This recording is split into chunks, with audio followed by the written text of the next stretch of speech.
Hey, honors calc. Just want to wrap up what we started in class. So remember we finished up by saying, well, we're letting the width of each subinterval go to 0. We get this limit.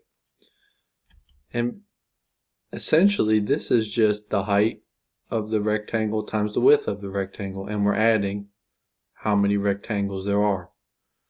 But as Kai pointed out in class, what would be most accurate if we could say there's an infinite number of rectangles, which would make the change in x infinitely small.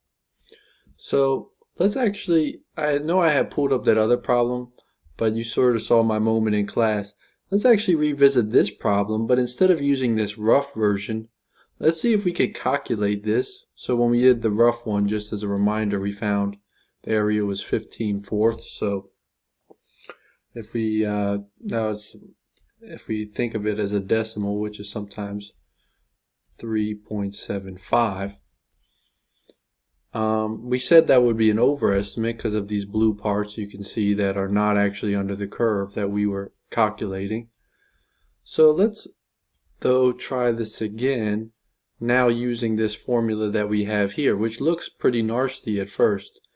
And what you're going to notice is that, okay, well, we're going to end up, the limit's going to simplify our notation on this eventually. So, well, our function was x squared, and it was on the interval 0 to 2.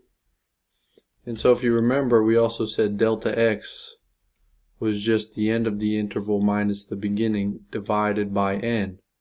So in this case, oops, why did I do that?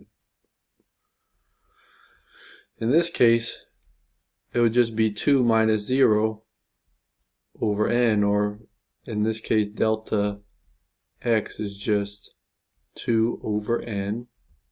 Okay. And in this case, let's say that we're using, well, we had these three different types of, that's why we had the asterisks, we realized. Let's use right endpoints here, so, which is the same thing we had used here, but now we're going to do it to infinitely many. So in that case, what we're plugging in is the beginning value a, which in this case is 0, plus k times delta x. So in this case, we're going to plug that into our function x squared. So we'll do f of a plus k times delta x, which we could actually simplify. In this case, it's going to be 0 plus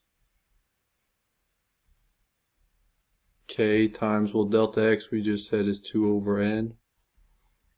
So that's f of, we could just make it 2k over n.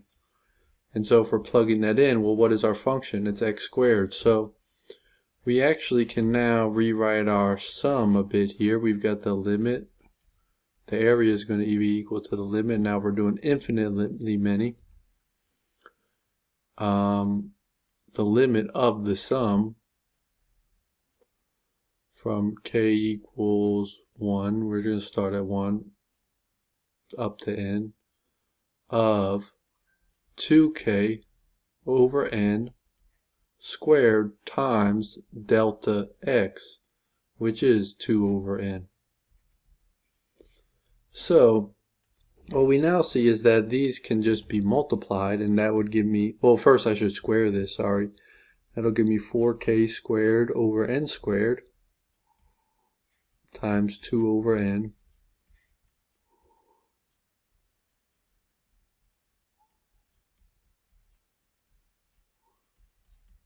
I should, it's still just bringing down everything.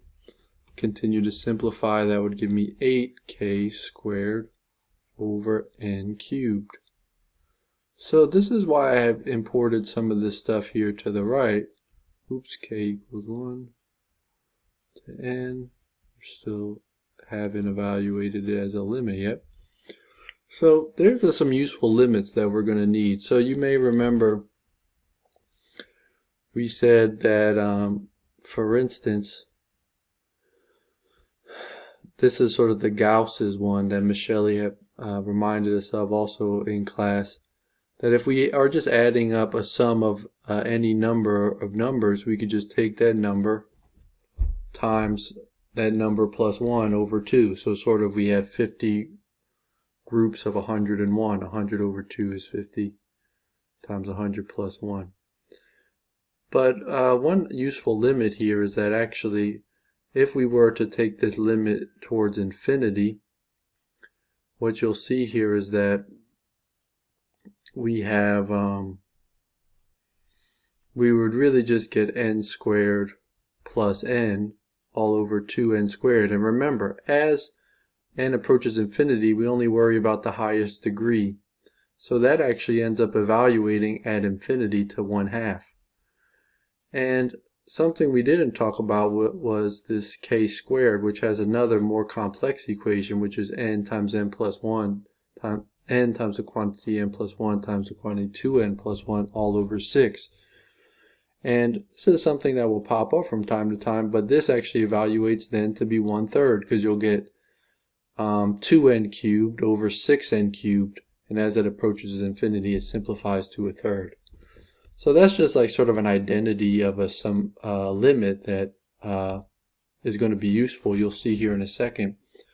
But you may remember that if we have a coefficient, like a constant coefficient like we have here, or any of these parts of a product, since this is talking about k all the way up to n, we could move the 8 and the n cubed out as you sort of have it here. And I could even move the 8 all the way in front of my limit here, because this limit is referring to n, so I can't just pull the n out of the limit. It's not a constant, that's the variable. So let me pull that 1 over n cubed here, and then I have now still, well, I pulled my 8 out, I pulled my n cubed out, and now I have my k equals 1 to n of just k squared. Well, this is now helpful because actually we just saw over here, this entire part, the limit of 1 over n to the 3rd of that whole sum, this whole part actually just equals 1/3, which is shown over here in this limit. We could do it out. I mean, this has an identity here, but because you're just going to really end up with a limit of n approaching infinity of 2n cubed over 6n cubed, which is just going to leave you with the ratio of 1/3. So all of that simplifies to just 8 times 1/3. So the area under that curve, according to this definition, is 8/3, which if we compare it to our other value, well, this is going to be 2 2/3, or 2.66 repeating. And so we see our other estimate, if that is indeed accurate, we did our work correctly. This was quite an overestimate by over a full unit.